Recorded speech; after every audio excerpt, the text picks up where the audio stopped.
Welcome to Tunnel Talk, a no-facts, all-feeling wrestling podcast on the social suplex. Welcome to Tunnel Talk, a no-facts, all-feeling wrestling podcast. Nope. Please include both of those. Yeah.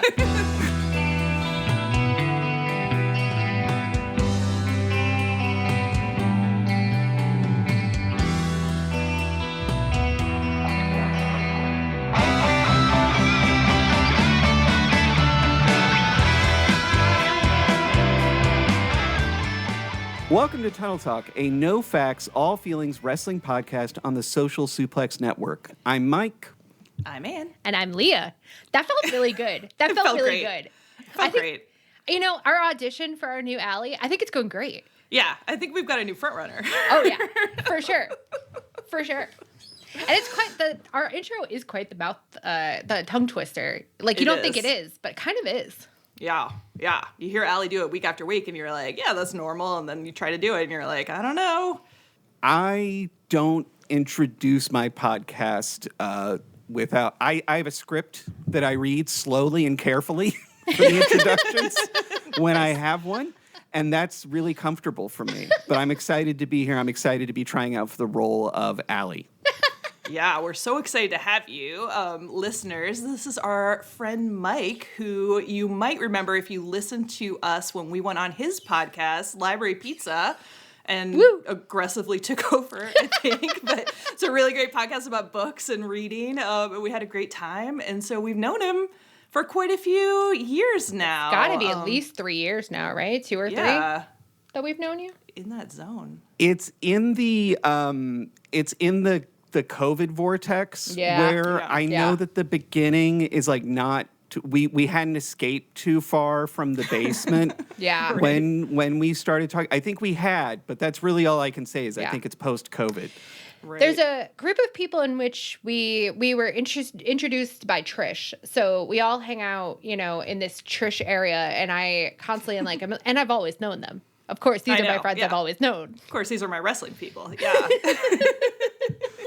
Well, and the way that started from my perspective is that I used to post years ago on the Voices of Wrestling Podcast Network's Discord, which is a very different sort of demographic profile, very different sort of ideological, philosophical, ethical, aesthetic perspective.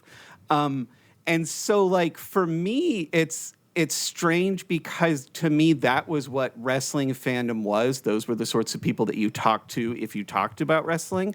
And I feel like I really onboarded that, and I never quite took on the idea that it's possible for people to be like pleasant and sane at length on this subject. And so there's a part of me that's like continually discovering, oh, they're not horrible today either. Right, like what a kind little discussion where nobody lost it. Yeah. And Mike, you are actually famous among the three of us on Tunnel Talk because we respect your philosophy so much that you've controversially uttered a few times, which is that you don't believe that wrestlers want to be making bad art. And it's one of my favorite of your philosophies. And we cite it all the time. Yeah. I don't think that they want to be making bad art. I think that they are making bad art most of the time because I think that wrestling is a form that is much more about failure than it is about success. And so every time that it isn't bad is a small miracle. Every time it's good is a significant miracle. And I feel like I am watching with an eye for those miracles.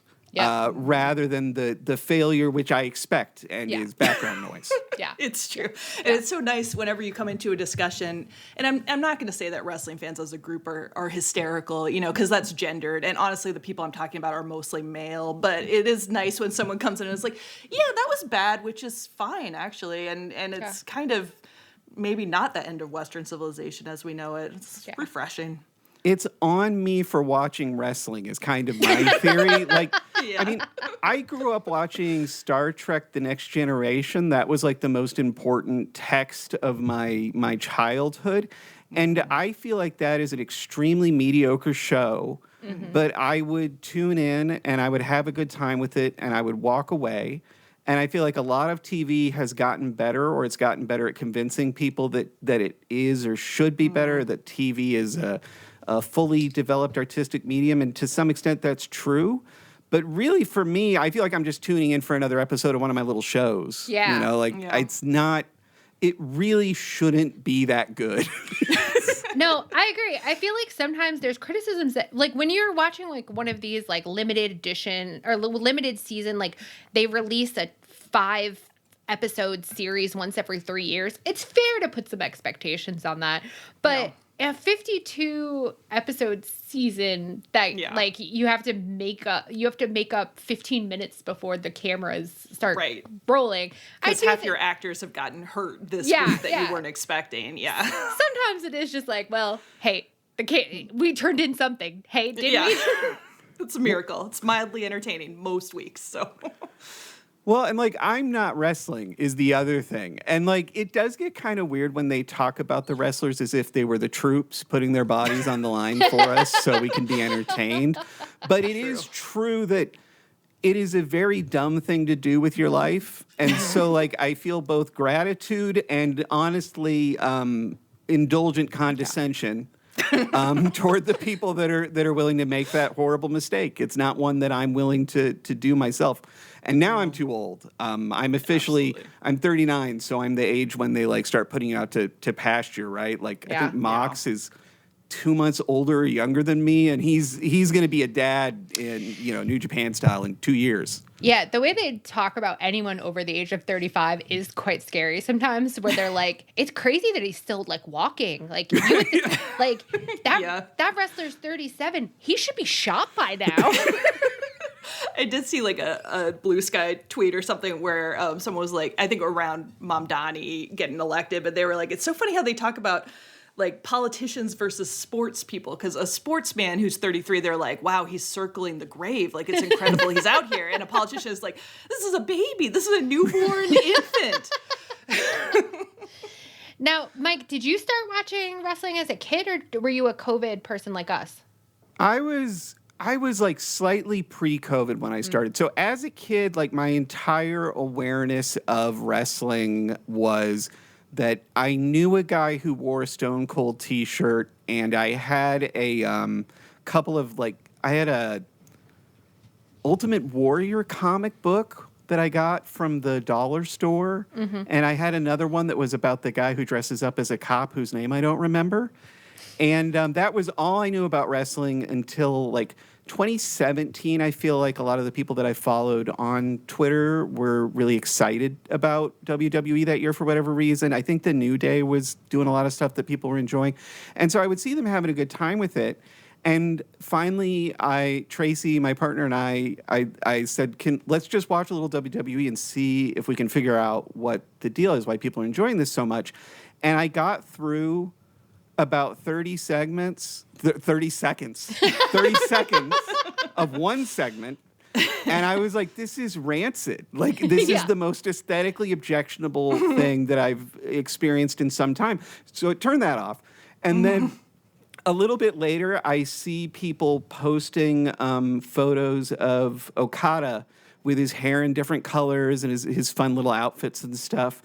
And I learned that New Japan exists, and they're about to start the 2018 G1 at this point. Mm-hmm. So I asked a friend, how do I get in? And they said, now is actually the time, because they're going to be setting up the stories that are going to go for the rest of the year.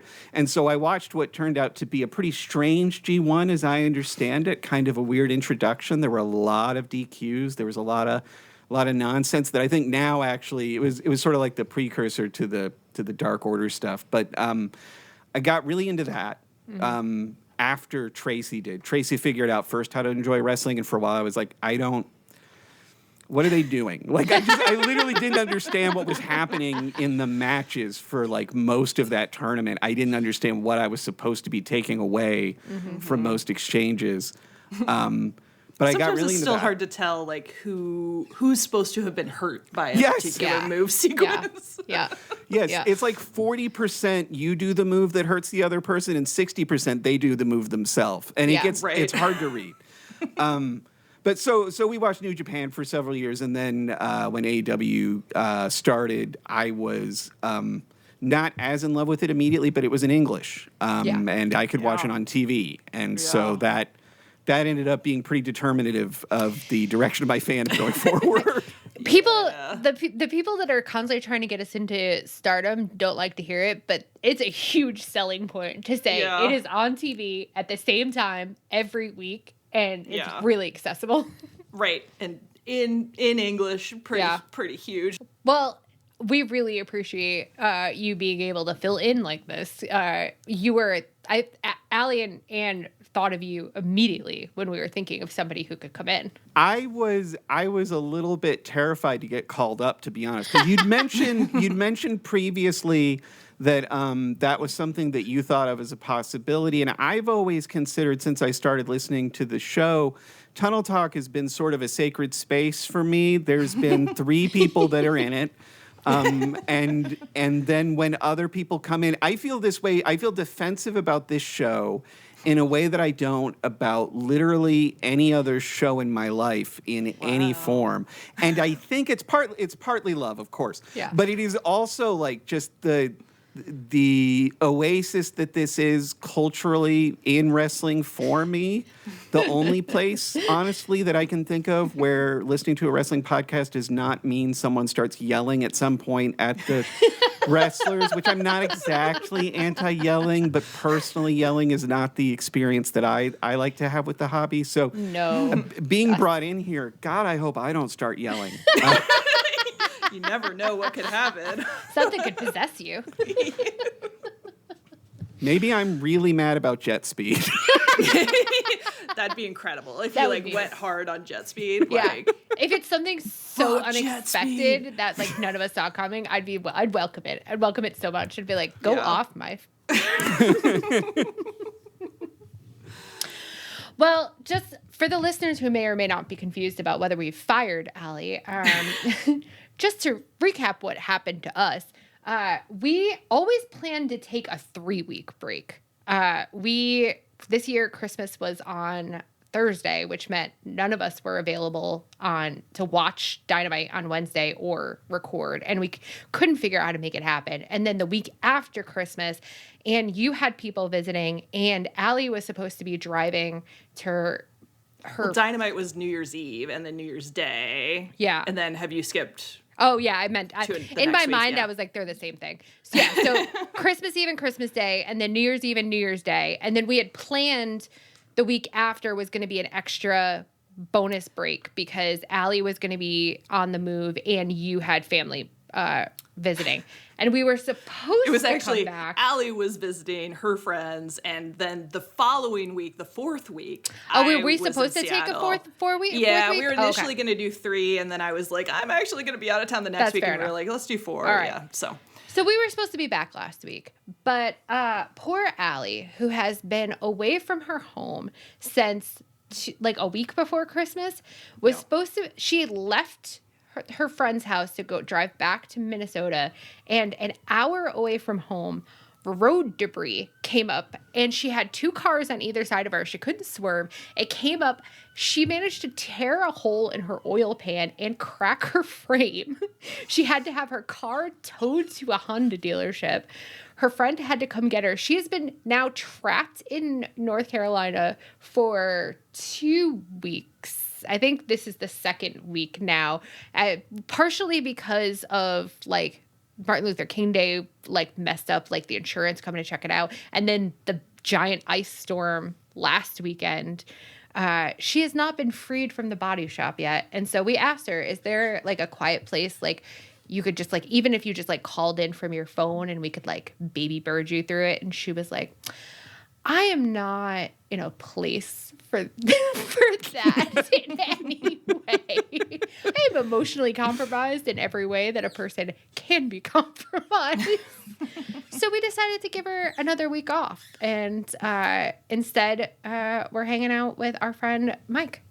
Yeah, who has really rescued us because when we were brainstorming what to do, like we didn't feel like we could take a 5th week off, but every option sounded terrible to me. Yes. And then we thought of Mike and we were like, oh, that would be fun actually. So Yeah. I was like, thank God.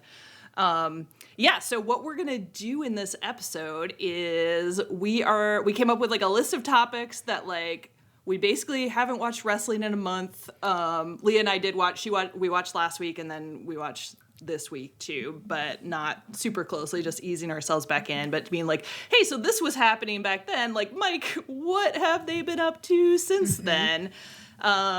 So we're excited to get filled in, and basically we've invited Mike on here to be a mansplainer for the week. So, which is, I know, what he wanted from this experience. It's always been my dream. I was just saying earlier, you may remember that what I've always wanted to happen on Tunnel Talk was for a man to come on and really set you straight about wrestling. Yep. Both like in terms of the opinions that you should have and the men you should already know about. Yes. Important. If this helps at all, Mike, Anne and I are basically the Young Bucks, and we just want to do like our cool pose, and we need a sexy hunk to stand in the middle and kind of like direct the trio. And we can't be Kenny. We need you to be Kenny. Yeah. Are you up for being Kenny? I am up for being Kenny. I don't know what it says about me and my self-esteem, or maybe I know exactly what it says, that where I went was Adam Cole. I was picturing myself with you on either side kissing my cheeks, and I'm your good Adam friend Cole. Adam Cole. Yeah. No, I like that too. That's a great one. Yeah. About to explode my ankle. It's just gonna go so bad. Yeah. So I've been thinking about this as an amnesty episode. We're gonna cover basically anything that we want to talk about while we're gone or from last week, but it's not gonna be comprehensive, and it's not gonna be very organized. It's an amnesty episode. We're gonna have a lot of fun. Just high level. We're just gonna goof around. Mike's gonna tell us what they've been up to. Yeah. Yeah. And next week, Allie will be back, I hope. And we'll get led through the details. Any of you listeners out there that have witch skills, could you please just toss off a quick spell really quick to get Allie in her car? She needs that car. She needs to be back on the road. We need this for her. She needs it for her mental health. We need it for our mental health. Just listen, everybody send their best vibes, their best spells, whatever you got to offer. Please get Allie home. All right. So should we start our topics here? Yeah. Quiz me.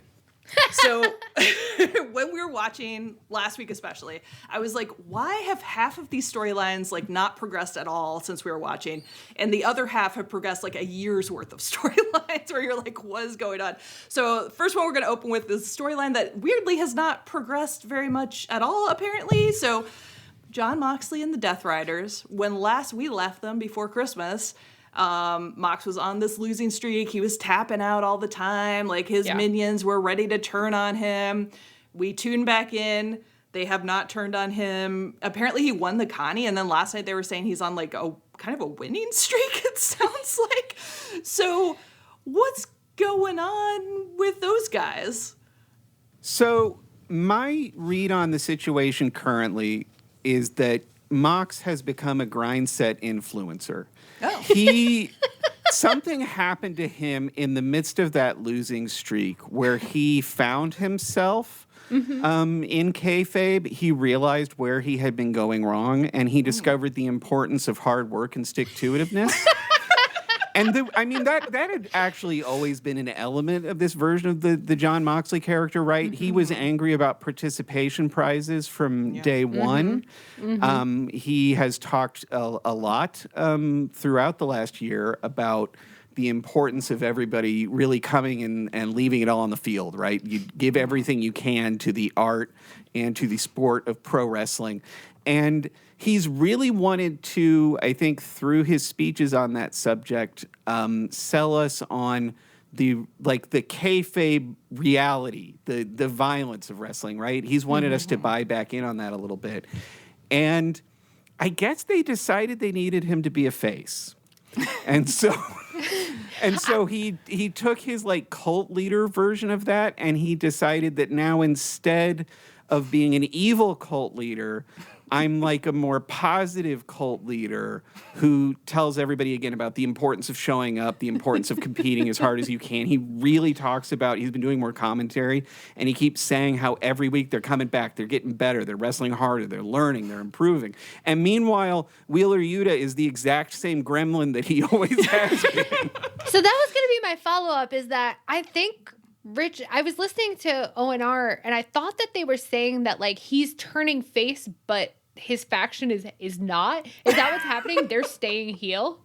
That is what is happening, except like unless you consider the text of what people are doing in front of us, right? Like what he's saying is all very face stuff. It's all about like, you know, people think they're counting you out and you're coming back and you're going to prove them wrong and you're going to show them the size of the fight and the dog or whatever.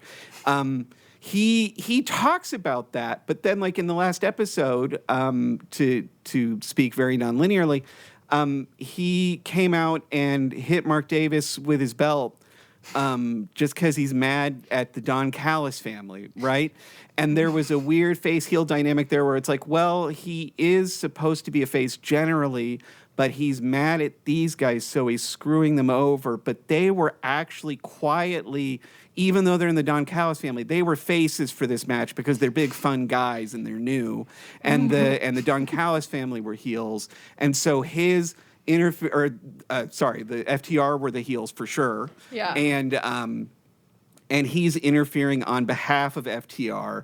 So that was confusing. The death match that they had, or the street fight or whatever, with the Don Callis family, where they outnumbered them like 2-1, and they were cheating all over the place. Like, they're doing heel stuff, but then he makes a speech, kind of like that gimmick Scorpio Sky was trying for about 3 minutes, where he was going to inspire us to do better. Oh, the yeah. Skyreezy commercials. Yeah. The pharmacy rep. Oh, I love that. And it seems like the Deathriders, they regard him sometimes with skepticism or concern. Like, they don't seem totally bought into it, but they seem willing to let it continue. Like, they're kind of hypnotized by the patter, I think. Now, I'd love for that to be something they really go hard on, just like a faction where they're like, yeah, we just let him talk. It's fine.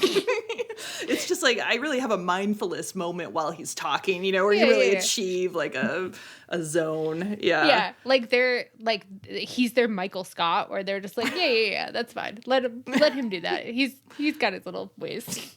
Don't you feel like wrestling morality is just like all over the place? Like, there doesn't seem to be any established code of like heel face violence, because it's like sometimes violence is good.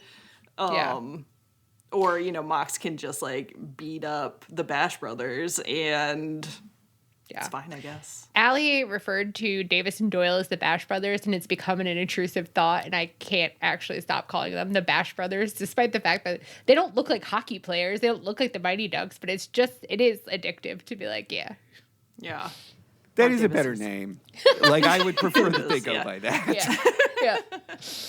Wrestlers, if you're listening, pick it up. But yeah, I think that's one of the places that we consistently disagree with the rest of the wrestling universe, is that sometimes faces will do stuff that seems so clearly heel to us, where I'm like, that is morally dark, and actually I'm excited for them to explore the fact that they just did something so horrible, and then I log on to twitter.com and they're like, perfect face behavior.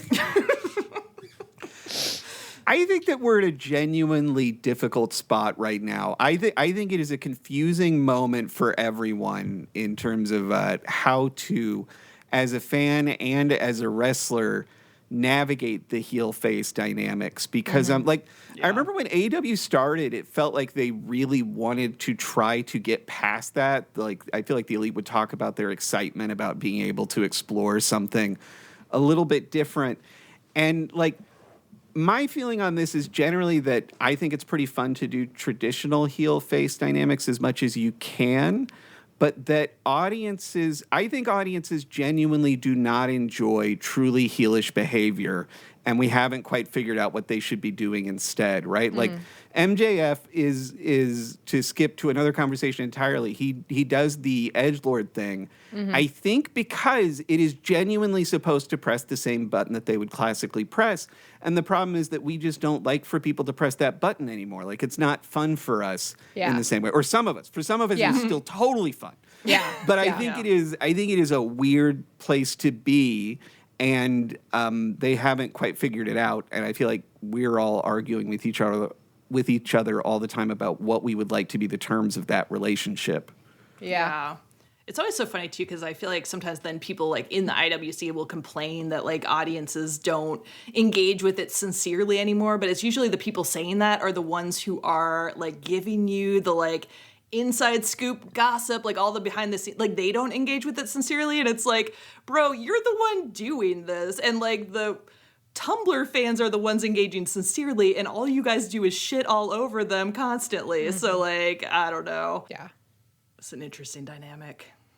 Yeah, but so they're fighting the Don Callis family, and then apparently, like, Okada and Takeshita haven't imploded this whole time, and the screwdriver thing just came up last night? I don't remember if they had made any reference to it or if Kyle had. I feel like somebody must have said something before that. But part of the way that they got away with that is that Takeshita...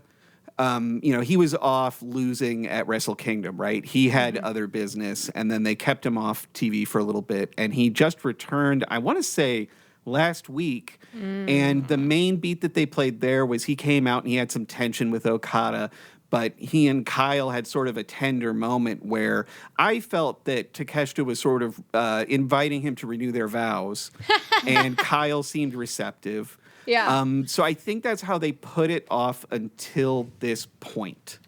That I did think it was excellent that they waited to really develop, like, Kyle being in the middle of two potential suitor, his husband and his potential new boyfriend. They waited for us to start paying attention again, and then they were like, "All right, girls, now that you're back, so here's Kyle is torn. Kyle doesn't know which one to go." You're like, what's the point of wasting this on all those male-led podcasts? Yeah. So the other thing, like, the thing in our shared group chat, our friends like to report on what Wrestling Observer has to say about things, which I always read because it's like a report from a different country. But yeah, I never understand any of the opinions. I never agree with any of the ideas. It's wonderful. Yeah. There seemed some confusion about whether Okada's apology to Kyle was genuine. It was my understanding that he wanted Kyle to think it is. Like, he wasn't like cartoonishly winking and being like, I'm twisting my mustache as I apologize to you. He's like playing his own little game. But like, you're not, I think you, the audience, is supposed to somewhat doubt him, but not be entirely sure. And Kyle's definitely supposed to believe him. That didn't seem that hard to interpret. Did you guys feel that it took a lot of mental space to get to that point? I did not. No, that was pretty much how I read it. I didn't read the Wrestling Observer update today because work was crazy. But yeah, so they were confused about that. I think now I'm like, I wish I had it up, but I think one of them was saying like, well, he didn't call Kyle a bitch, so yeah. So it wasn't so he meant it because he didn't say that. This was the journey that I went on to some extent in watching it, because I did expect him to, like, it's the only beat Okada really does, right? Is he acts kind of like he's going to be polite to you, and then he pauses for a second and he says bitch, or he flips you off. So when he kept not doing that, I kept thinking like, whoa, he's really building up to the to the turn. This is going to be some kind of drop. And then the fact that he didn't do it did make me willing to consider the possibility that it was sincere. And I do love the idea that Okada has, as a performer outside of kayfabe, suddenly had this moment of, I want to be a real actor exploring real emotions. I would love for him to have made that decision, but I don't think he did. I hope so, though, because when Kyle walked away and Okada like watched him longingly, I was like, that's not bad, buddy. That's pretty good. Yeah, I don't think it was sincere, but what if it were? What if we all realized it would be more fun if it were? If Kyle was the one who melted Okada's heart, that'd be amazing. It'd be beautiful. Imagine how the Young Bucks would feel if Okada had his first sincere relationship with Kyle. Yeah. Wow. I love watching wrestling and trying to parse, like, now, are they doing this acting on purpose, or is this a happy accident,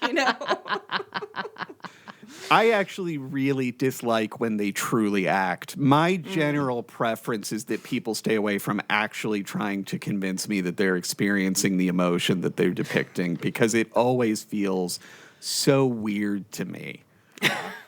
It depends on the person, because I think sometimes that dissonance of someone who can't act trying very hard delights me even more. It's like it's a little bit like seeing like a preschool play where you're like, this is the greatest thing that's ever happened to me.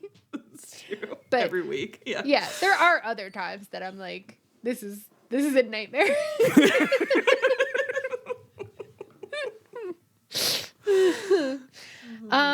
Okay, so Mox is gonna turn face.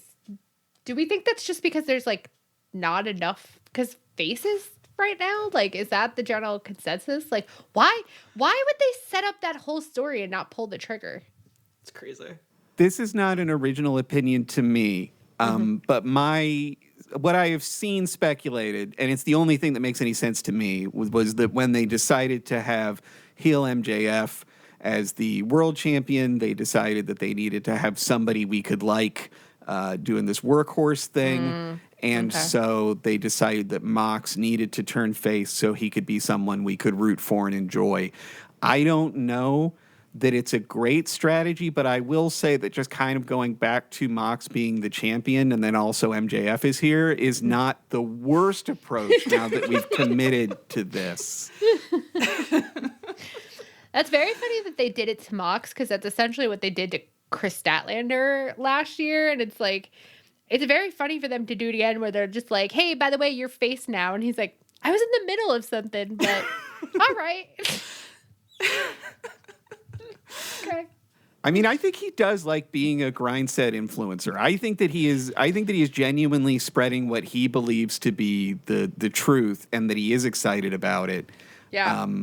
And that he would like to bring the others along with him and ultimately turn them face. I don't think I don't think we have time for that. But I wish him the best if that's where we're going. Maybe he should like fully commit and like start doing like Instagram bits where like he uses a ton of hashtags, you know, like a David Goggins, like, you know, you can do anything. You can crush your body into the dirt and it's your bitch, you know? He's writing like repulsive, like LinkedIn CEO type posts. Where, like...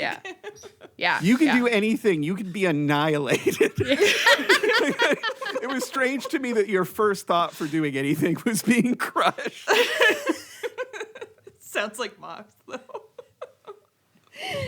It's because my brother, I can't explain why I even tolerated this. Explain to me this. Do you guys know about who David Goggins is? I'm obsessed with him now. And it's all I want to talk about.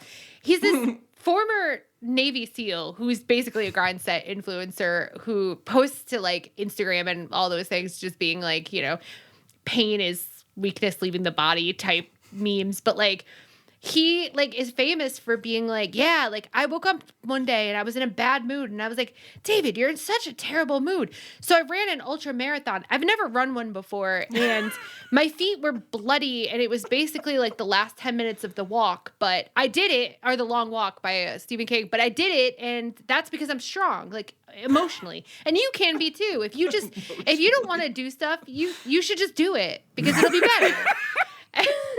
And so, you know, like I'm like, maybe I'll want that for Mox, where he's just like, yeah, just get up one day, just get off your couch after, you know, not doing anything and run an ultra marathon. Why not? Who cares? Why not? Roll around in some glass.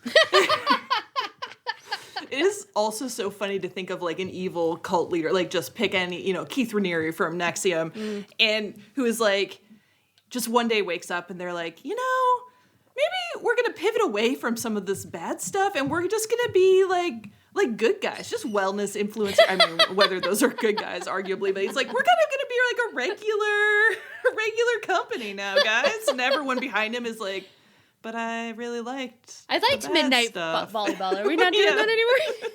Tracy and I are watching all of Twin Peaks right now. There's a arts theater here that is showing it 2 episodes at a time. We're going in and watching. And so we're now in the nightmare that is the back half of the second season. Mm-hmm.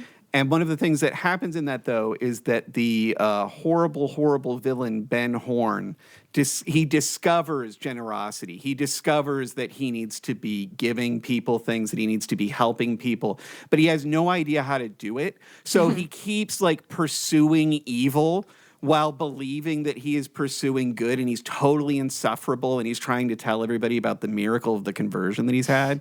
This is what I'm imagining. Yeah, and I want that. I really do want that. I want Mox to be like, yeah, like I was evil and I was losing, but then I figured it out. I figured it all out. And now, through the power of clean living. Now I can hit the Bash Brothers with a belt, and it's a cleansing, purifying fire. Yeah. I have not ejaculated in 60 days. He would. If Bryan Danielson was still in his faction, the two of them would come up with that. Yeah. Easily. Easily. All right. So in the opposite scenario, in a storyline that feels like we must have missed an entire year of wrestling, when did Jetspeed become friends with Hangman? Yeah, we come back and they're trios champions and didn't know they'd met each other. Jetspeed is friends with everyone. Jetspeed is here for true. all of us.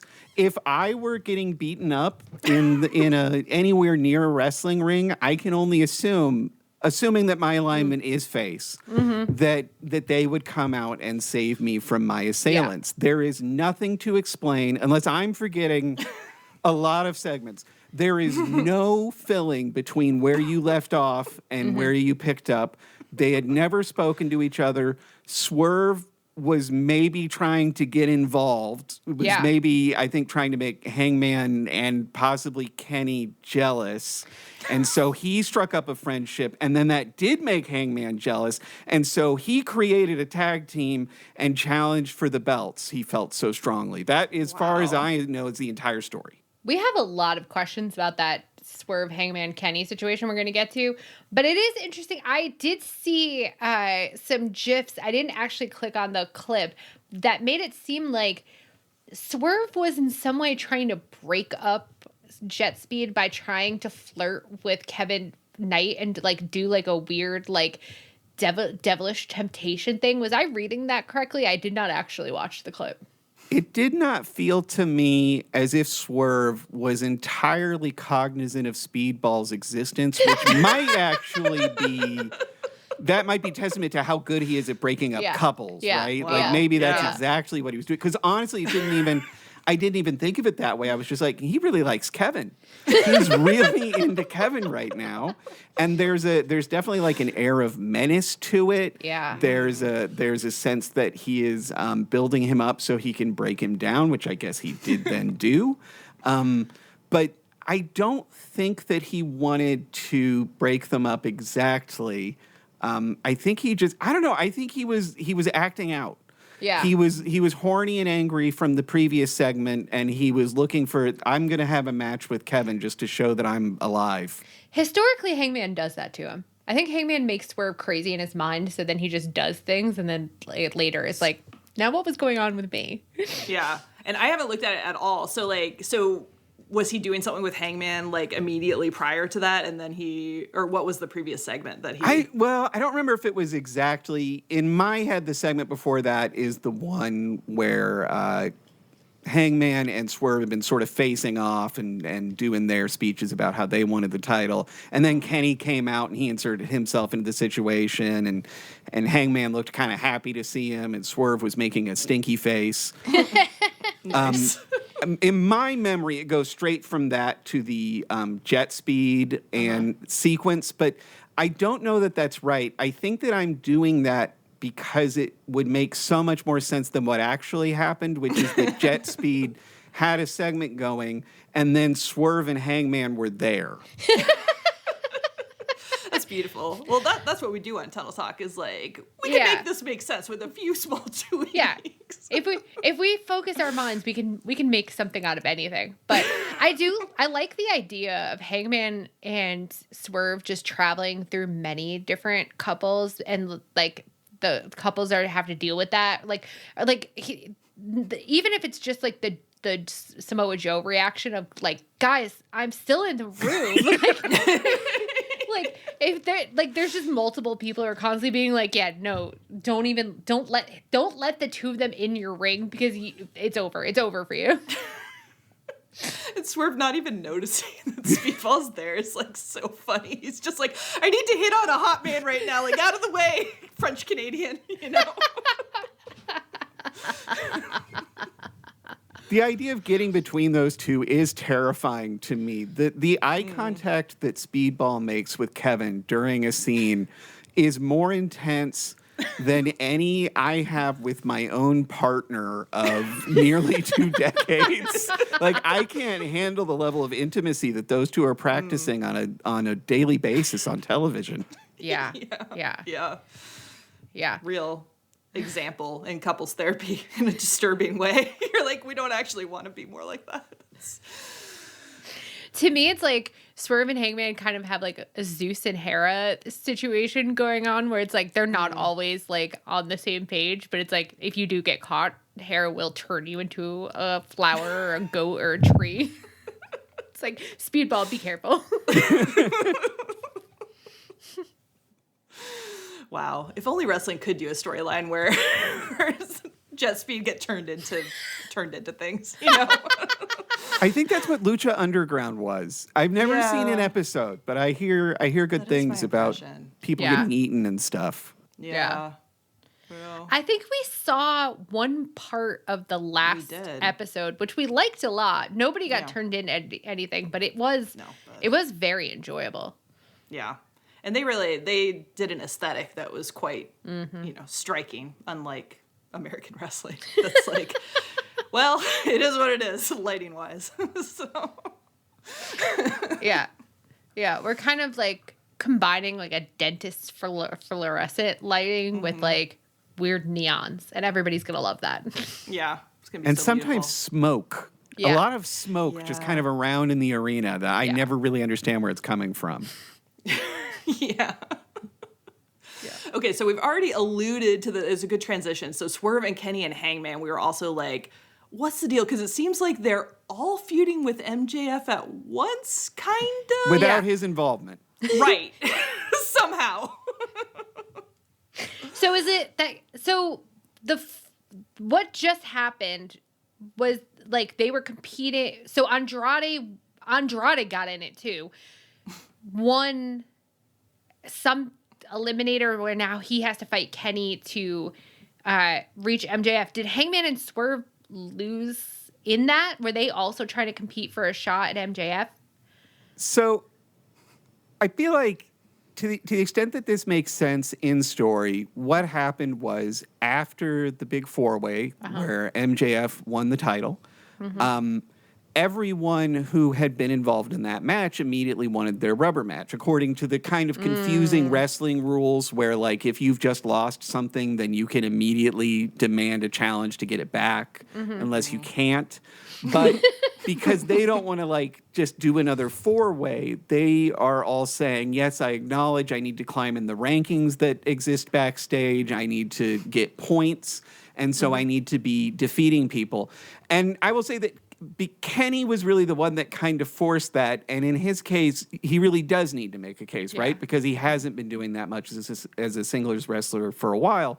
So when it was Hangman, Swerve, Joe, and then Kenny added himself, I think it all basically made sense. The loss of Joe to the, I don't know, weightlifting injury or whatever happened. I know that, like, nobody else seemed to think it was suspicious, but the way they were just, like, they kept saying a non-combat related training exercise. I'm like, did you fall on a sex swing? Like, what are you hiding? There's something you are hiding here, and I'm going to get to the bottom of it. There is an embarrassing injury they're trying to cover up, and the journalists in this goddamn IWC will not investigate. That's true. That is like Trent Beretta after he hurt his arm being like, I heard it doing something else, not the child, you know?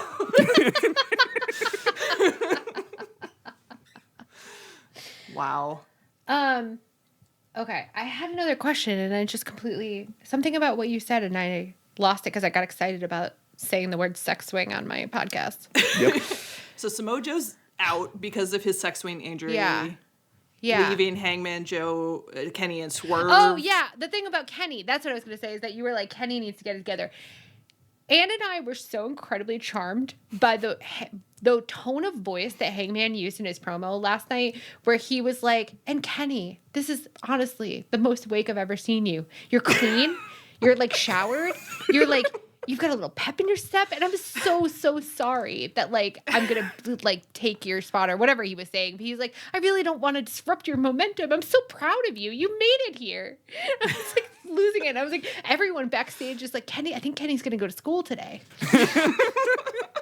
Well, and it was rough too, because we had just come from the promo where Kenny is saying, I've never felt better, and then breathing really hard, and then continuing to talk about how he was at the absolute peak of his game, which, like, I understand why he has to do all of these things.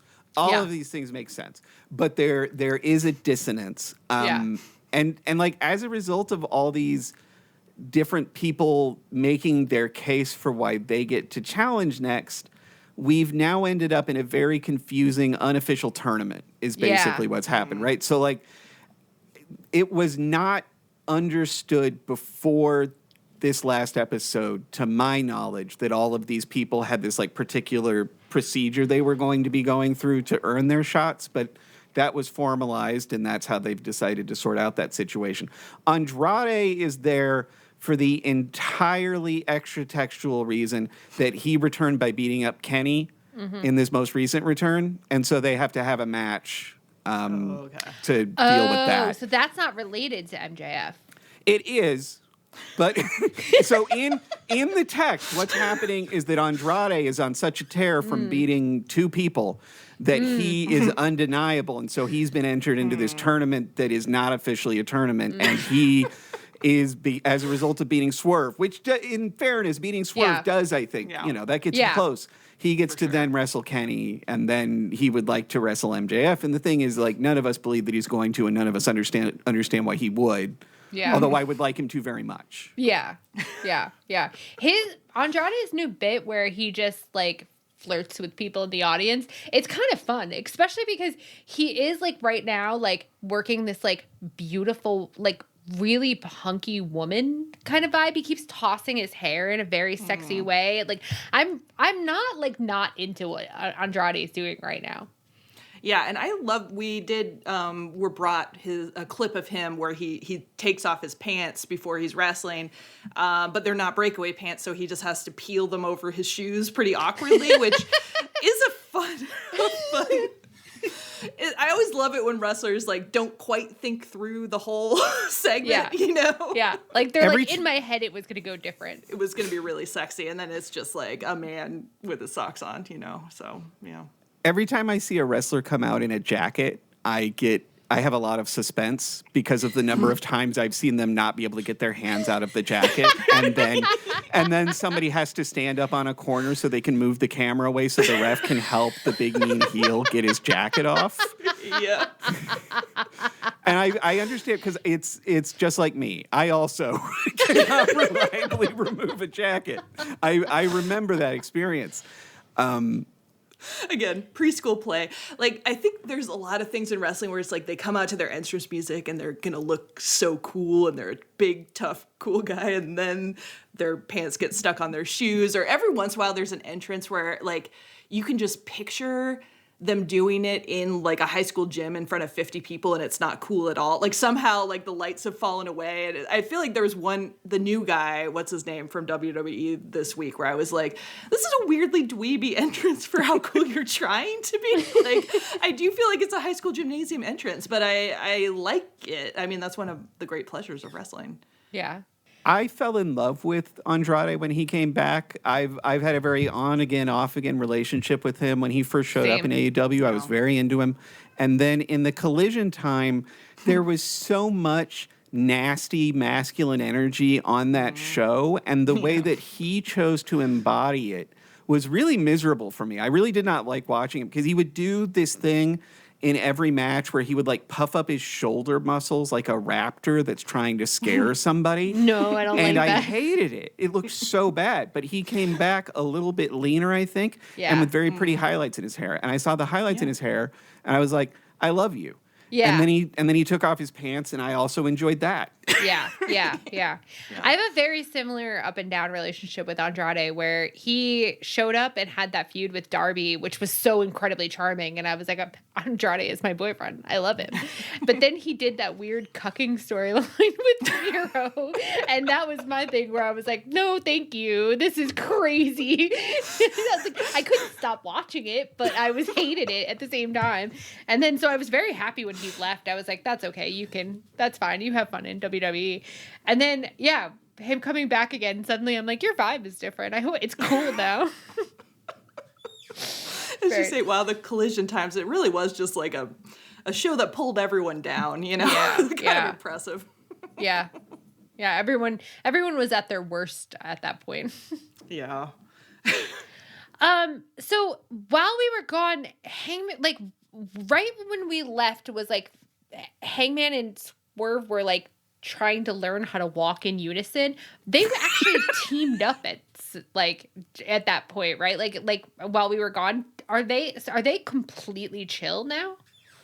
They have this thing that they do where they stand next to each other in a way that implies, because they've coordinated their outfits and their chains, that they had like an intense planning. Like they set up the cinematography of their joint entrance, and they made the decision to do everything in the same way, which suggests that they worked that out. But they don't look at each other as much as they can avoid it. They don't acknowledge that they're doing the same thing. It just happens. So it is kind of the sexiest possible way to do it. Yeah. Where it's like, we can't look at each other because if we do, we don't know what's going to happen. Right? We are like simultaneous. The reason we don't know what's going to happen is that we're so in sync. Yeah. I love that. I love that. Okay, and that's it's very great. sexy to think of them doing all that planning, kayfabe wise, or like out of, like non kayfabe that they're planning intensely, but also in kayfabe for them to just be like, boy, we just come out here and we're spiritually so aligned that we can't help but walk in sequence, and our music just naturally, the way it naturally plays when we run out here, it just naturally syncs itself up, There's a very normal thing that happens during their matches, when they tag together, where I think this has happened at least twice, where Swerve will wordlessly, there's no other way to say it, he bends over. And then Hangman sees him, and there's not a word, there's not even a glance exchanged. There's no explicit communication at all. But because of the position that Swerve has assumed, Hangman knows that he needs to now do a buckshot lariat off of his back. Oh my God, I love that. Nice. I love that. Wow. Telepathy that they didn't choose to have and aren't always grateful for is amazing. Yeah. I love that. Yeah. That's incredible. And I enjoyed the promo last night with Kenny, where it was like Swerve and Hangman were both bringing like a pretty intense and sexy energy. And then Kenny was like, well, jolly good Willikers, like, just like in his full Kenny form. And I was like, you're really, Kenny, I love you. I love how clean and awake you look. But what did he say? That milady didn't help anything. You know?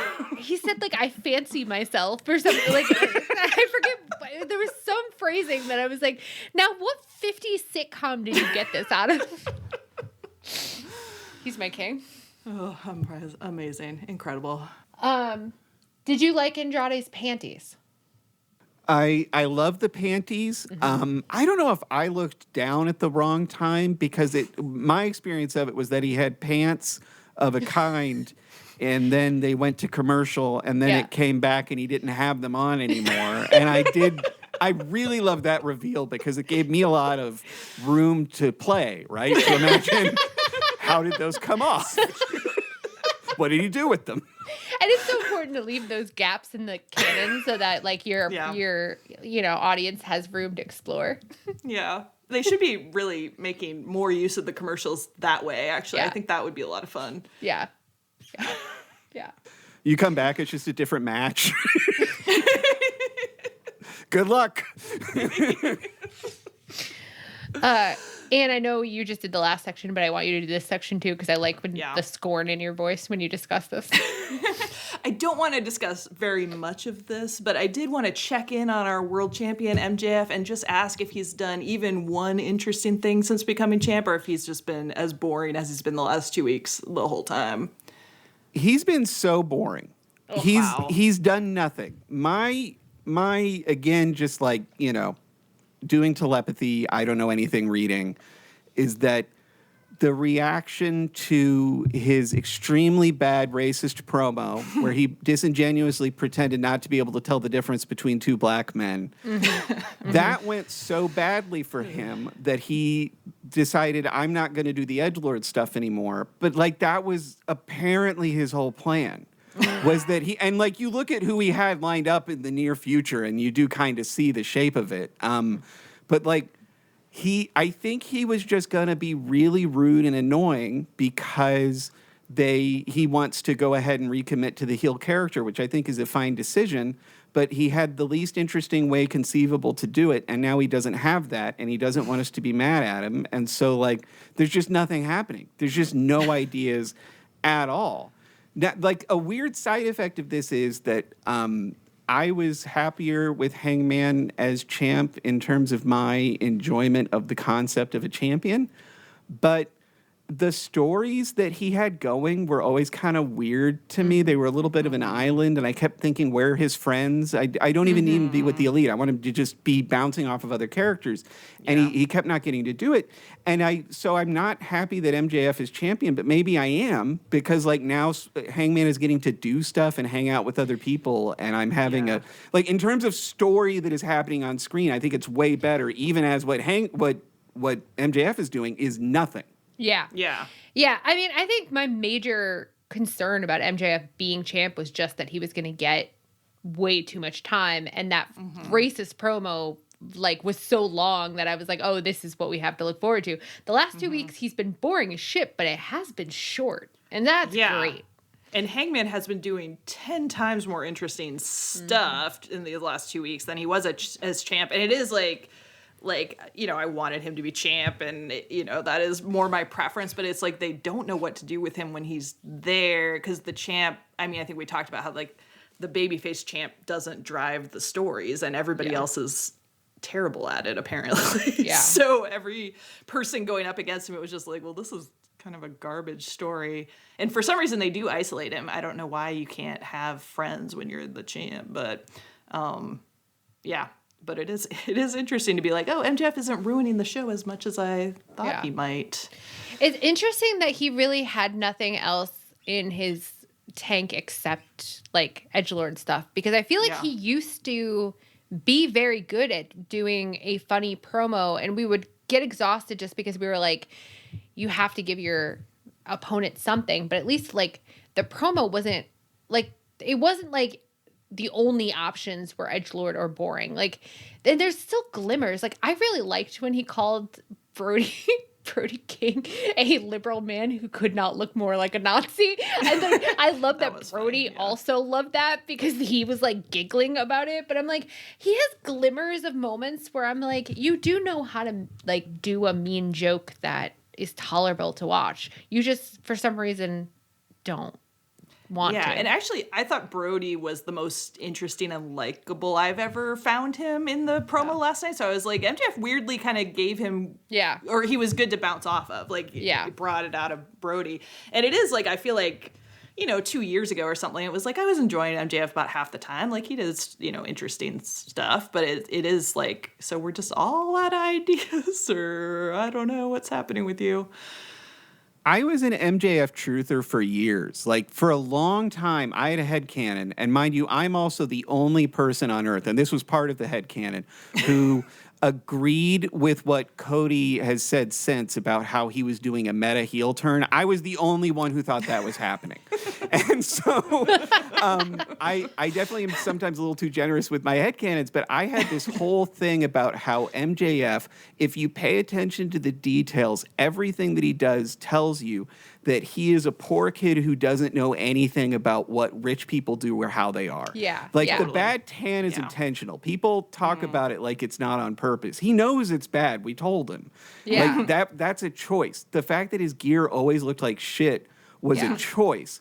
I think that there were a lot of things over the years that pointed to a kind of interesting version of the character and what he did with Adam Cole. I had another headcanon about what was going on there that I think basically was, I don't know who was planning it, but I think it was basically accurate in that case. Like the arc of his face turn with Adam Cole, as much as that story, I soured on it, it started out in a way that I thought made a lot of sense.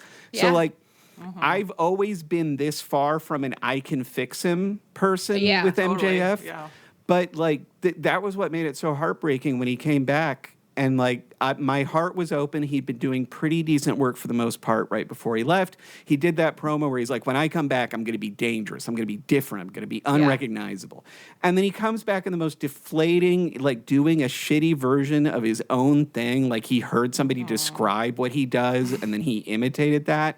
And he did it was so racist. It was extremely racist. I was so angry, and I was so let down. And so at this point, I'm like, I'm just glad they're not giving him too much time, like you said, and I'm glad that they're not. I'm glad that he's ultimately just not doing that much because right now I don't have any generosity for him, and when he has a better idea, he can try doing it, and I'll be happy to see it. But like that was. I was done with him after that in a way that I've never been. Yeah. No, agreed on every point of it. From the Adam Cole stuff to now, I agree with every point. That I really, especially at the beginning of that, was really into it. Was tracking like every second of it, being like, this is really great. I even really liked their match against each other where like I was like, I think it's actually really smart to be like, I don't know how to have a respect match because I've never behaved with respect before. Like I think that was very cool and interesting. And then it's just like Adam Cole got hurt and nothing was ever good again.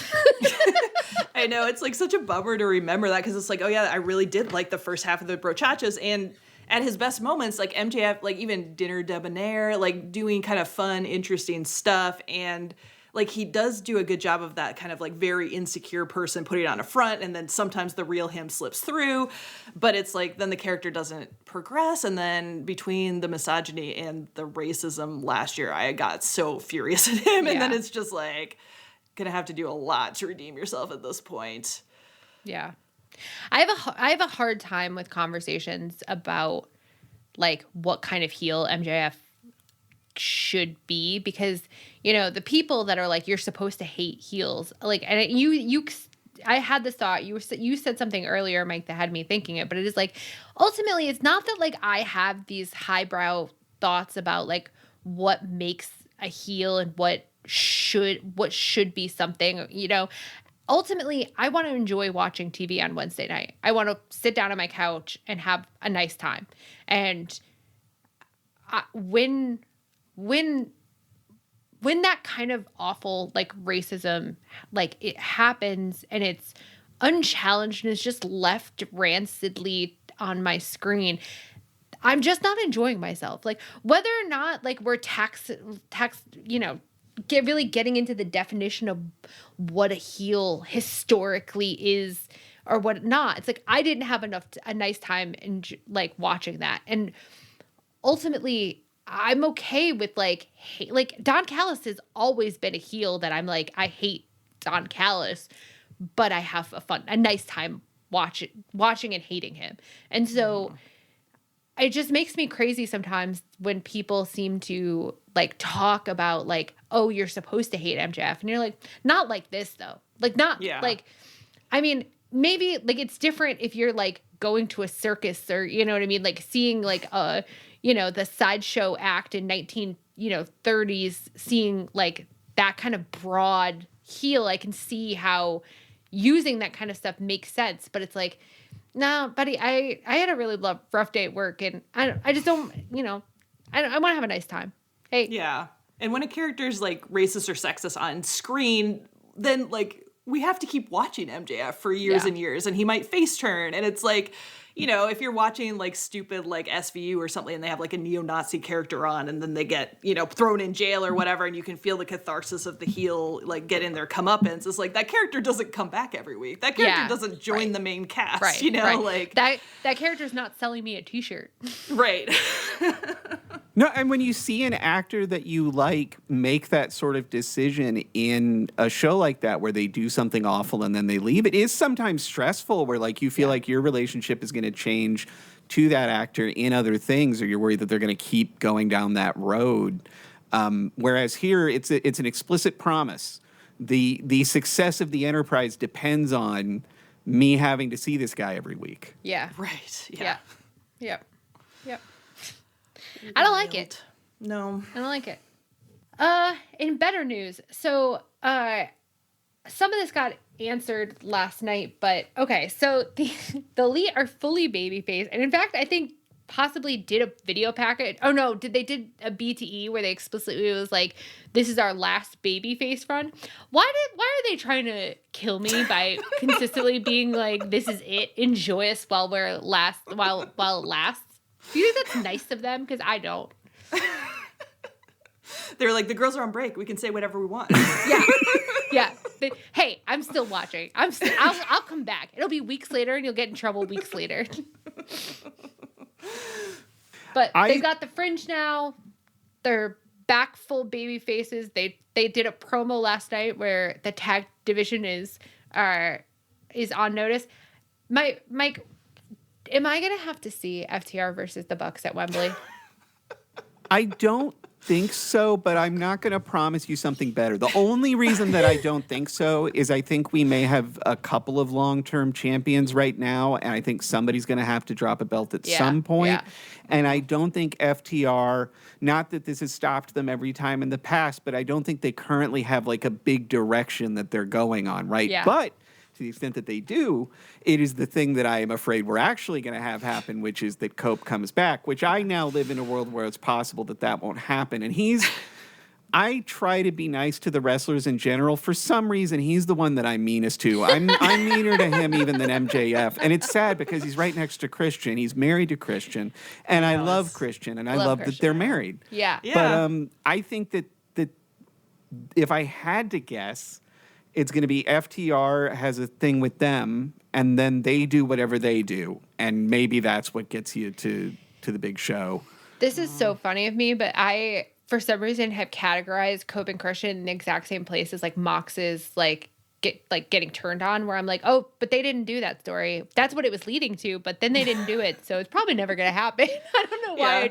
Yeah. You truly shocked me. And I was like, what do you mean, Cope and Christian? That it didn't happen at World's End, so I don't think it's gonna. Of course it's gonna happen at some point. It might not happen. He's an old man. He's can have a sex swing accident, you know? Yeah.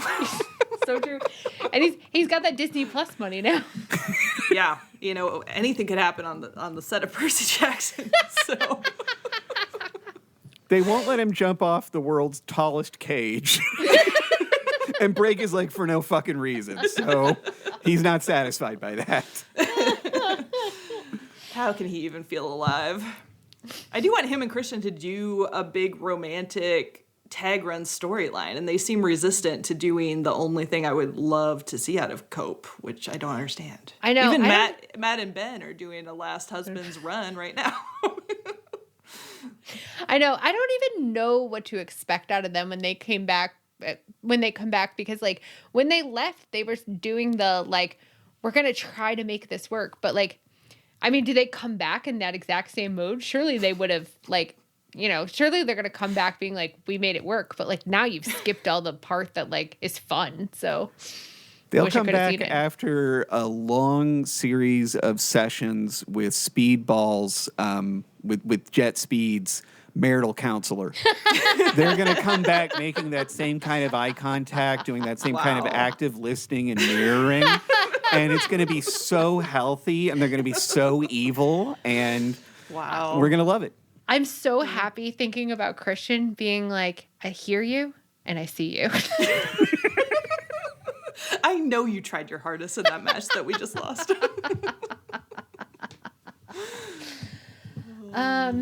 Yeah, I think that's all I had about Oh yeah, Young are Bucks. the Young Bucks, have they been doing stuff on screen, or has it mostly been these promos of like, we're gonna come back soon? They've had a couple matches and then they were gone for a couple of weeks and I think that in those matches they had been clearly heading in this direction. They'd been pretty much wrestling face. I don't remember exactly when they debuted the tassels. I want to say that was their previous match, but it's been happening. There hasn't been a lot of discussion of how or why. It's been like, well, I mean, you knew that we were doing this because we spun out, so you knew that we were going to turn face. And it's like, yeah, that's true, and you are, and I'm having a good time. But I think that basically is what's happened. It does crack me up the way that they are sometimes the Bucks love telling a very good story and they're obsessed with it. And sometimes they're like, guys, we are turning face now as wrestlers. We are playing face characters now. Does everyone see our face character outfits? Because we are characters on a wrestling show who have turned face. Have fun. Remember how we said in that interview on the podcast that people got really mad about that we were not wrestling so good to make you mad? We're done now. We're done now. We're back. Hey, we're back. I did like that last night when they were like, we're gonna do the thing that made us famous. So enjoy. I'm excited for that. Oh, good stuff. All right, so on to the women. So we got Jamie Hayter and Kris Statlander. So, like, how was that match? And did Kris just kind of inherit Jamie's beef with Tekla? Has Jamie been around? What's going on with these guys? Yeah, Jamie has mostly not been around. And I think the main thing with Tekla is that she's very rude. And so she can just kind of start having a feud with anyone at any time. Nice. When you sent me the notes for the show, peek behind the curtain, they did warn me about these subjects.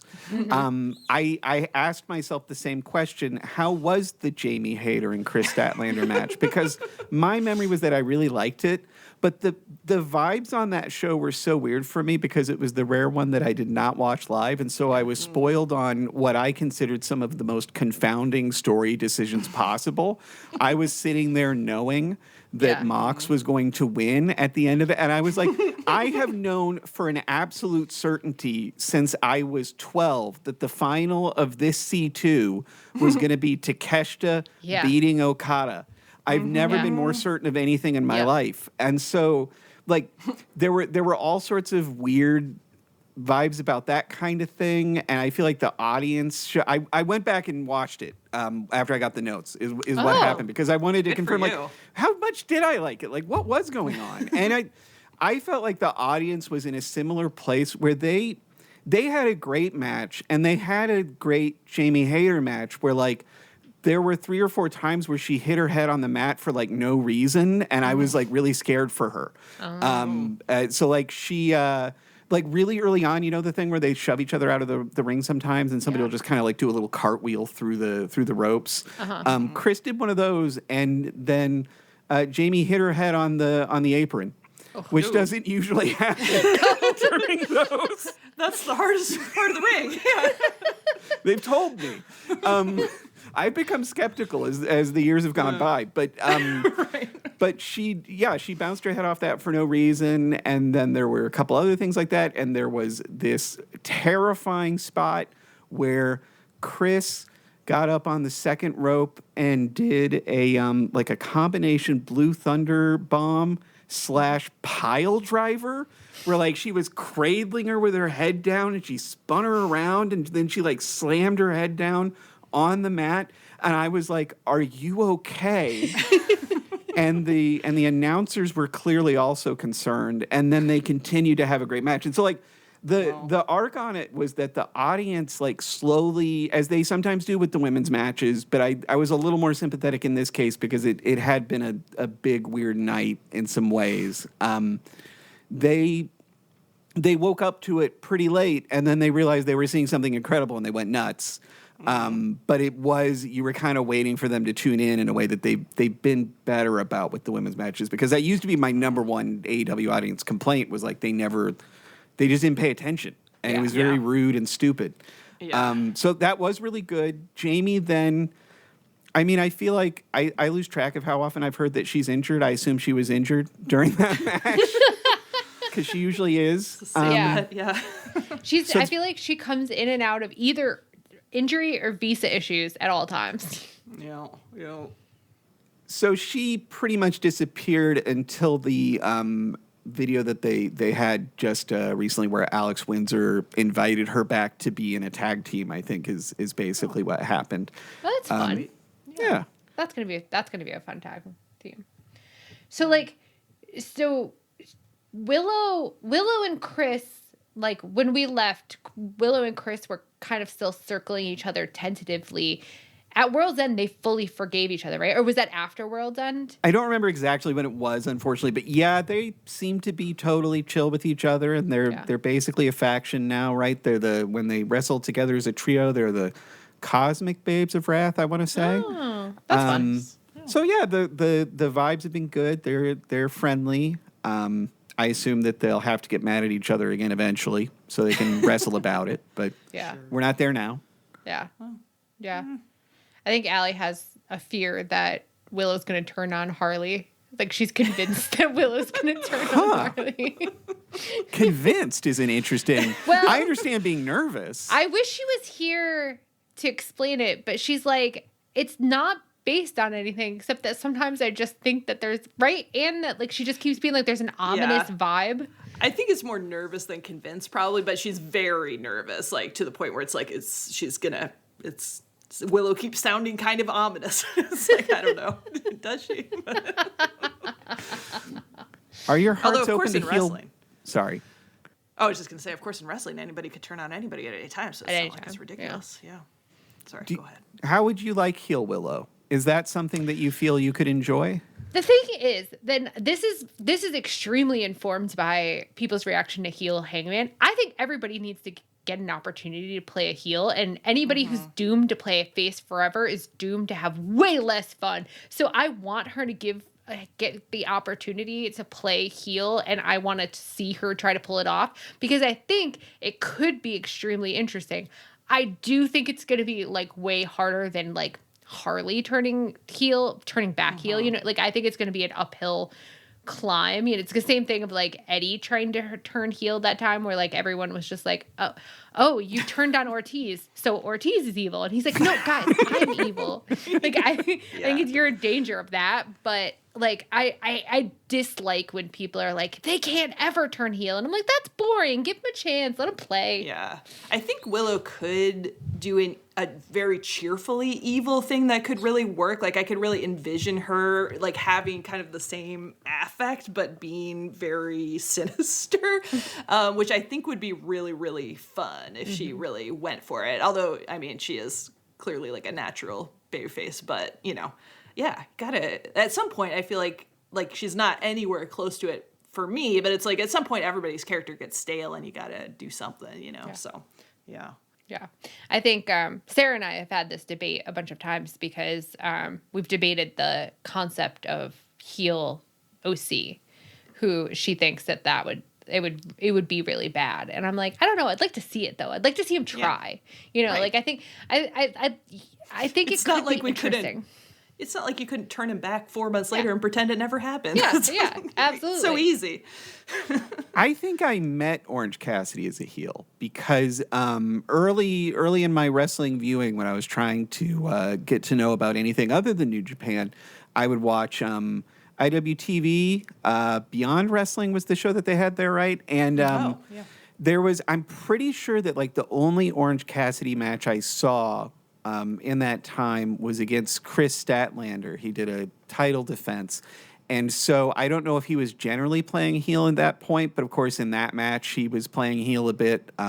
That was just the kind of the way that intergender worked then, and like, you know, to a large extent still does now, right? But the way that he approached it was that he did like the exact same character, but he was a dick about it. Like he just he was lazy and he meant it and he didn't like you.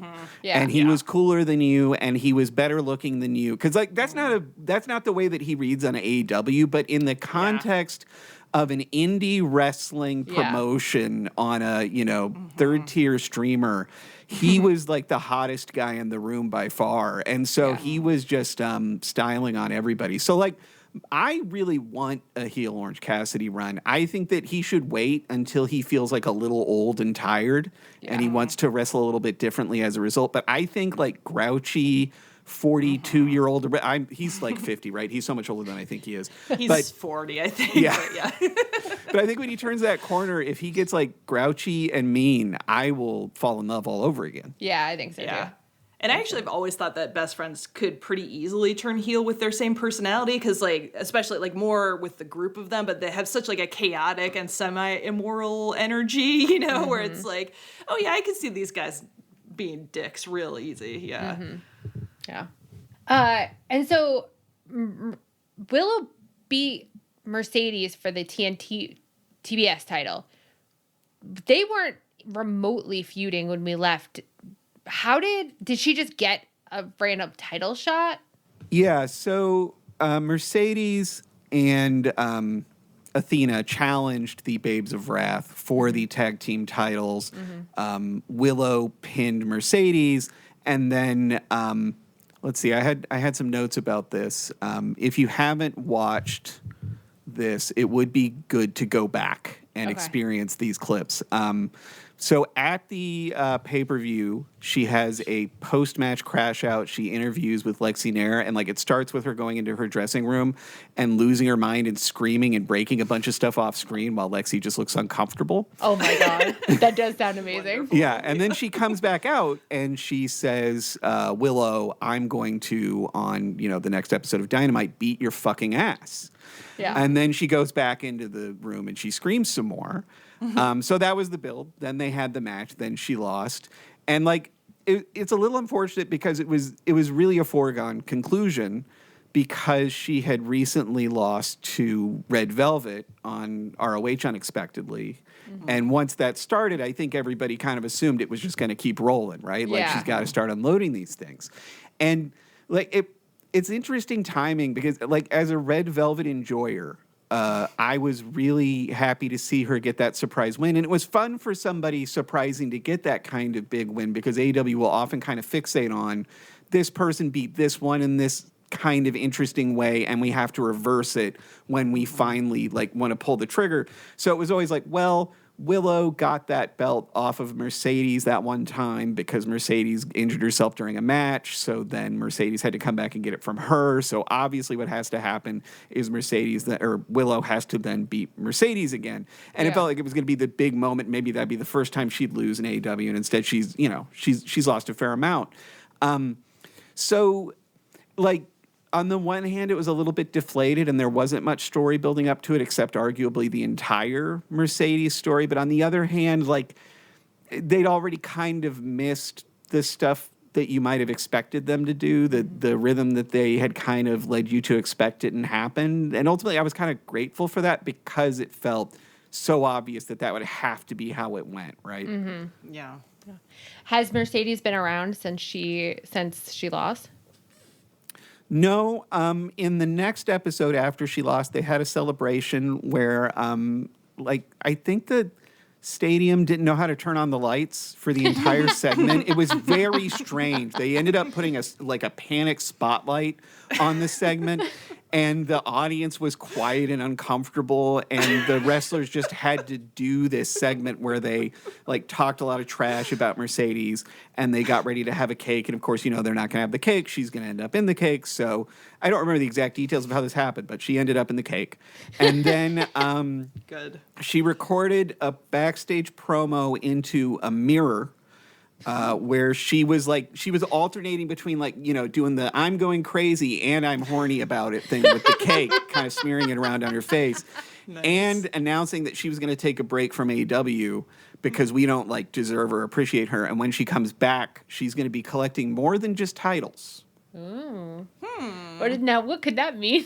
I have no idea. Shot glasses or stamps. I was collecting boys. Yeah, sexual encounters. Commemorative license plates. My She's gonna have favorite thing everyone's about names. Mercedes is that I'm not confident she understands any promo that she gives. That description of that whole segment was so beautiful. Like, I really do love about wrestling how you're often just watching a community theater segment where, like, the show must go on, you know? I love her so much. Yeah. She's wonderful. It is wild to say about someone who reminded me in all of the segments I just discussed several times that she was number one in the PWI Women's 500 or whatever. But I genuinely think she is underrated. I genuinely think she does not get, like, both from a wrestling perspective, where, like, she is, I think, basically first in my heart in the U.S. at this point. But also, like, the character stuff is good. It started out weird. Yeah. It started out it kind of did. bad. But, like, she learned from it and she found the character in it. And I can't wait for her to come back. Even though I agree with her that it is a good idea. After all this stuff, of course you should go, recalibrate. Yeah. Yeah. It is smart to have a little break. But yeah, she is underrated. It's probably just like all women's wrestlers are underrated is probably what the issue is, because it is like she's widely considered like, Yeah. I think I also can't stand a lot of times, especially at the very beginning, people were like, oh, this is what Mercedes does. She's going to show up in AEW. She's going to get the world title immediately. Mm-hmm. She's going to step on everyone's necks and she's going to demand MJF level time. And it's like, no one ever... It's like, by the way, we were wrong about all that. You know what I mean? Like, Right. No one ever gives her the credit to be like, dude, she did the best, like, star joining AEW late version that I think anybody has done to date. Like, she's done everything right. I know. It's like she's been such a team player, and like the women's division immediately as a whole got more time. Like Mercedes didn't get a crazy, like an excessive amount of time. Like she got a perfect amount of time, I would say. Yeah. But it's like suddenly the women's division was allowed to do interesting things. It's like, wow, thanks Mercedes. You really rising tide here. It's interesting. Well, and it was also funny to me to hear the nightmare version of her, and they're just kind of like describing like a heel male wrestler that they love, like their hero. If it was a man behaving that way, we would all love it. But since it's a black woman, we're gonna freak out. And she's been. I think that is absolutely true that she's been the best late joiner, and every time I thought she might not make the best decision, she did. All the people she's lost to have been really well timed and chosen. It's been great. Yeah. So this is an exciting one. Orange Cassidy appears to currently be in a sexually confusing three-way situation with Toni Storm and Mina, which is pretty exciting. So how did that happen, and what's been going on there? This is another one where I don't know. When you sent me the notes that you were like, you're going to explain to us what's been happening. I can tell you what's been happening, but I can't explain it. Like, because to me, while I find Orange Cassidy, I love Orange Cassidy, I love Toni Storm, I love seeing them together, I love seeing them dance. I don't know that I've ever believed less that two people had sexual chemistry. Yeah. But I agree. I think their vibe is like two people that want to have, perhaps could have good sex, but they each can't stop doing bits long enough to get to it. And I've known real life people who've gotten into that situation where it was like it didn't happen because we were each doing our own bit.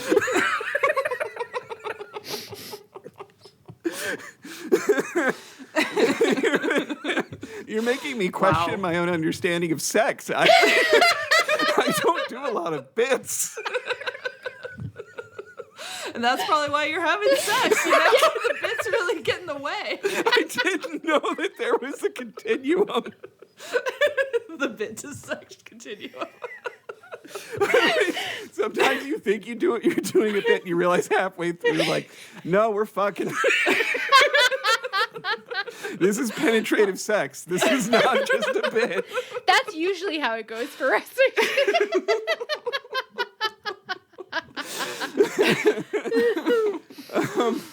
But so, like, to the extent that there has been an explanation, like they've put scenes into it. Like, my reading is kind of that they dance together in their the mixed nuts intergender tag match that they, I believe, had at World's End. And people were so delighted to see them dance together, and they had fun doing it, that they maybe decided they were going to do a story about it. I don't know if that was the plan before. But, I mean, it has the benefit that it feels pretty organic. Mina's jealousy is confusing to me for the same reason. Like, I don't know why she thinks that they're fucking, because I don't believe that they can. But she does seem to believe that. And then there was the wrinkle of someone having flowers delivered anonymously to Mina on Collision at the beginning of her match with a person whose name I'm rudely forgetting. And she won the match, and she had the flowers, and we don't know officially who those are from. And I'm sure that there are people with like a lot of Mina lore who have speculated and will be proven right, but I've got no idea. But yeah, they've organically discovered an interest in dancing and perhaps erotic love. And Mina is worried that because if anyone has less sexual chemistry with Orange Cassidy than Toni, it might be Mina. There was the moment when he had his arms around both of them, and I was like, if I ever find myself in this position with two people, I have to stop, because they're miserable. like if you find yourself with your arms around two women that you weren't previously dating and you're not going to be dating tomorrow, like, you fucked up. You've engineered a situation that is not real. But I mean, it is in kayfabe. But like, I don't think Mina is in any danger of falling in love with him. This is amazing. I didn't realize this aspect of it. I just heard people talking that they were in a threesome. The fact that they're in an unconvincing threesome is the greatest thing I've ever heard of. It sounds like Orange Cassidy's been brought in to prove that they're lesbians. So the announcers who are, Excalibur, constantly being like, her very good friend Mina. It's just like, wait a second here. So there's been a bunch of new men. We've briefly talked about the Bash brothers already. So Mark Davis is no longer reluctant about being a heel, and he and his new lover are just happy bad boys now. Doyle seemed fine, although I did just hear that he potentially got hurt, so maybe he'll be taken from us already. But positive feelings about the Bash brothers?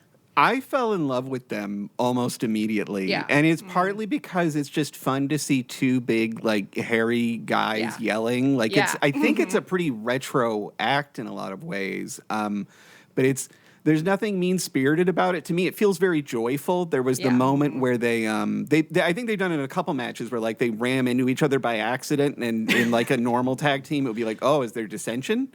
Are they're miscommunicating? Is this a problem? And instead, they just look at each other and they yell like, yeah! And they get really pumped up, and then they go wrestle, and they're even stronger. It's just like toddlers who aren't fully in control of where their bodies are going. Like, oh, we hit each other. Oh! I do love, we were introduced to them, someone came in our channel and they were like, Mark Davis has reproduced asexually and created a clone of himself. And that's how I think of them. And it's beautiful and accurate, it seems. It is genuinely hard for me sometimes to tell which one I'm looking at, even when they're standing next to each other. I'm like, yep, they're both there. That's two men. I see two of them. I'm seeing double. It's four crusties.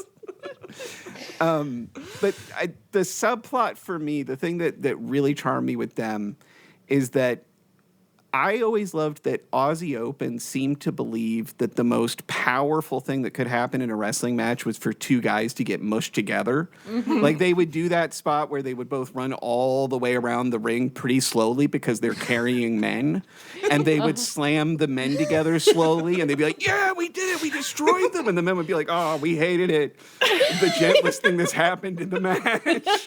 And there would be little things like that in, like, Aussie Open would also do the thing where they would accidentally beat each other up during a match all the time. They would, like, somehow Mark Davis would end up holding Kyle Fletcher, and then the Young Bucks would prank him, and he would powerbomb Kyle Fletcher. Like, they did that in all their matches. So, like, to me, it is really beautiful to see that tradition continue. Like, apparently Mark Davis was the the brains behind that. Yeah, he's the creative engine. We didn't know that, but he was the creative engine behind Bolteen. It's so funny. It's so pleasant to talk to you, someone else who like isn't a lifelong fan of wrestling, because I feel like when lifelong fans of wrestling talk about what's realistic in wrestling or not, it's like totally based on like conventions they've learned that we have not learned. So it's like they gently mash some men together. Oh no, it was terrible. Like, that's what kind of all wrestling looks like to me almost all the time, to be honest. Then I have read about this team, but I actually don't know that they've actually really debuted yet. Is it called the Rascals, or is that just what they were elsewhere? And is this a WWE team? I believe that this is an Impact team or TNA now. I was expecting to know who they were a little bit more than I do when I heard that they were going to debut, because that faction, to the extent that you would call them a faction, were on the first independent wrestling show I went to in person in this little like barn it says it's in Des Moines, but it's actually a little bit outside Des Moines. That's roughly the level of power that venue has as it lies about the city it's in. I think Trump just did a speech there too, which was a strange vibe. But so the vibe of like pretends it's in Des Moines, a person, like it's like, wow, yeah, okay. Imagine the majesty of being in Des Moines. What if? So I saw them there when they were doing like those shows were basically TNA shows under another name. I don't know why, but.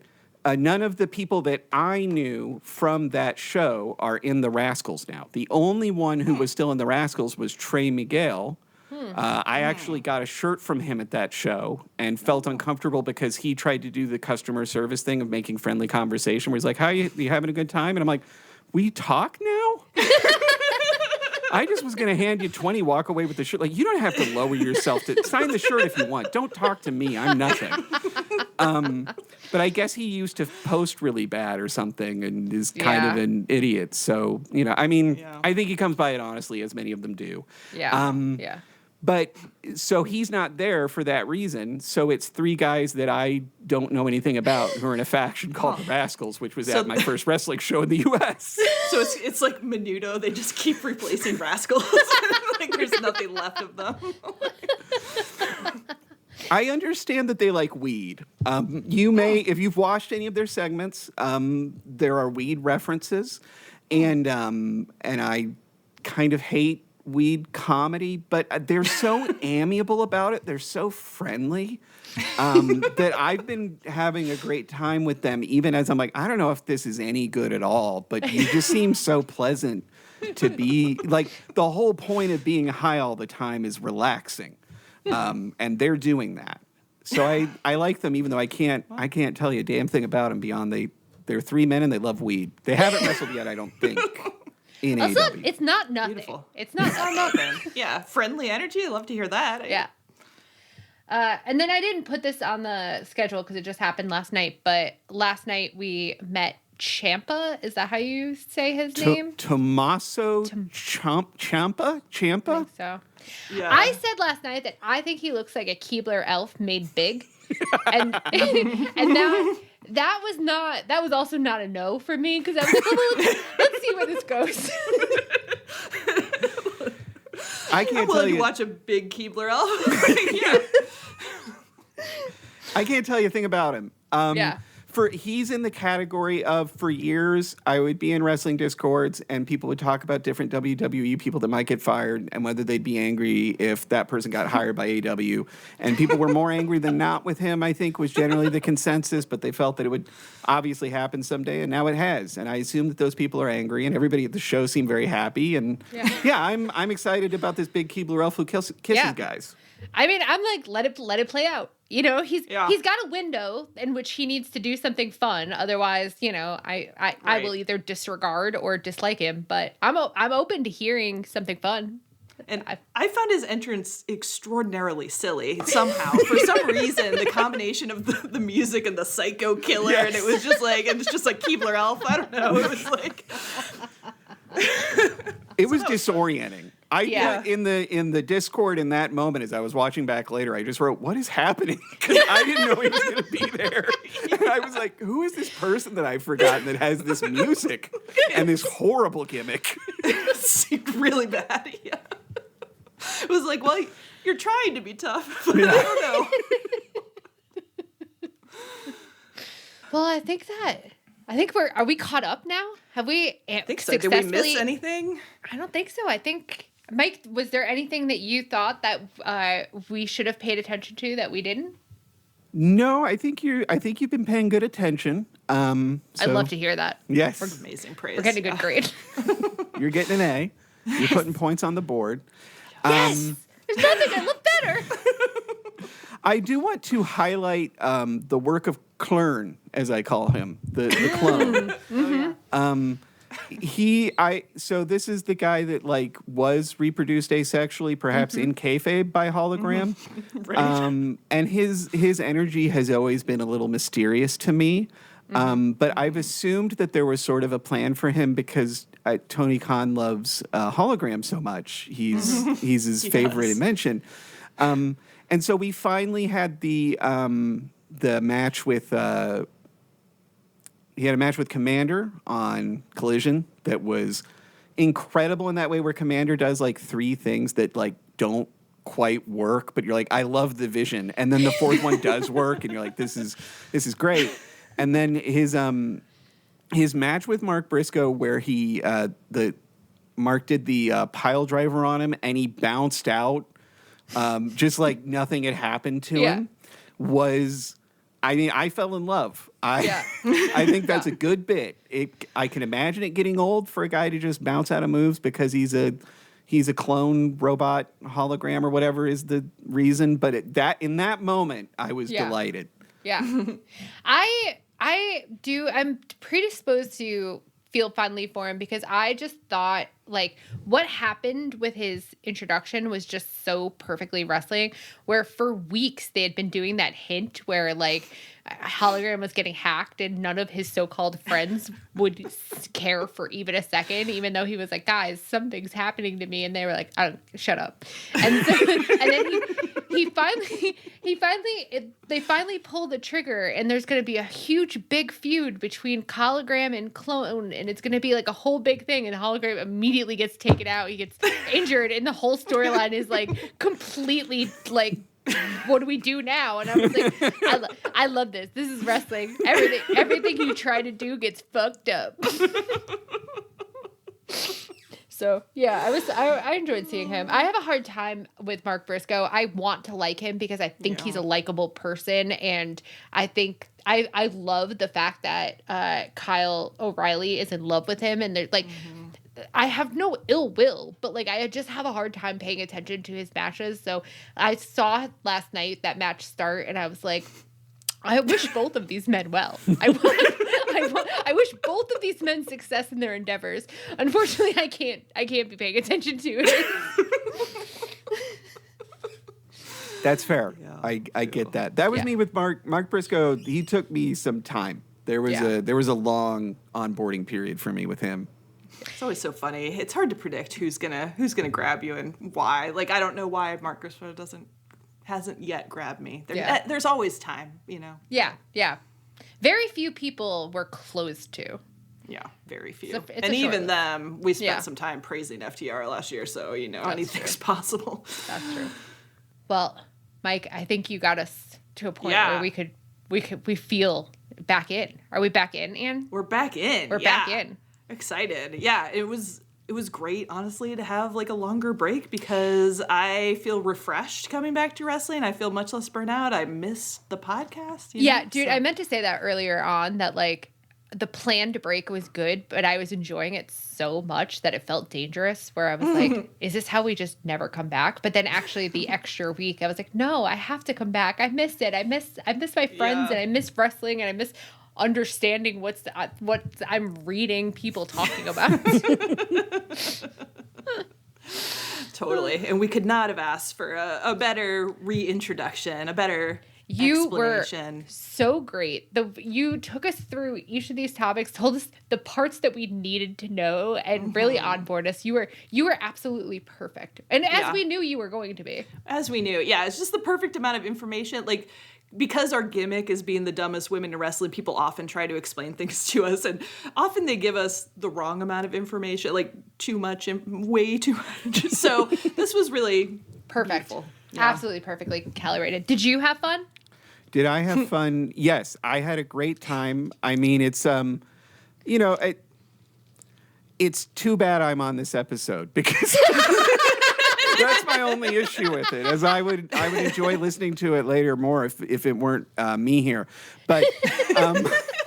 But I mean, obviously, it's a huge honor. It's a blessing. It's I'm embarrassed by the praise. I had a professor who told me once, because I really do struggle when anybody says anything nice to me, that I should just say thanks for the kind words, and then just kind of just use kind words as the way of ending the situation and moving on emotionally. So thanks for all the kind words. beautifully done. Beautifully done. Yeah. And hopefully Allie will be back next week. Like we said, please send her all the good vibes in the world. Otherwise, I think she's going to try to take her car by force soon from that body shop. All right. I'm going to try to tackle the outro. And I've made fun of Allie for almost 5 years now when she fucks up the outro. And here I go. Fun. On that note. Yeah. On that note. Y'all done here? On that note, I've been Lea. I've been Anne. I've been Mike. And this is Tunnel Talk. Our theme is by Kris Corkin. You can find us on Twitter and Tumblr at Tunnel Talk Pod, via email at tunneltalkpod@gmail.com. You can also find us on the Social Suplex Network feed, where you can check out some of the other great podcasts on this network, which I should add, while we were gone, Joshing Around got added to the Social Suplex Network, a podcast that I have been on, Mike has been on, right?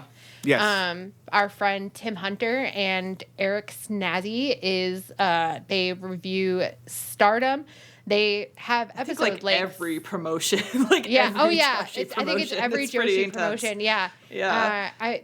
They put in episode links that truly startle me sometimes, but they seem to be having a lot of fun. They post to the Discord while they're doing it, like, we're at 3 hours. We're going to keep going. See if we can make it to 5. Wow. Well, we're very happy that Tim has joined us. Tim and Snazzy have joined us, and it feels like they should have been there all along. So it's great to have them. Where was I? You can check out some of the other great podcasts on the network and on the Social Suplex Network Discord. Please rate, review, and subscribe to us wherever you get your podcasts. And as always, stay frosty and come back next week.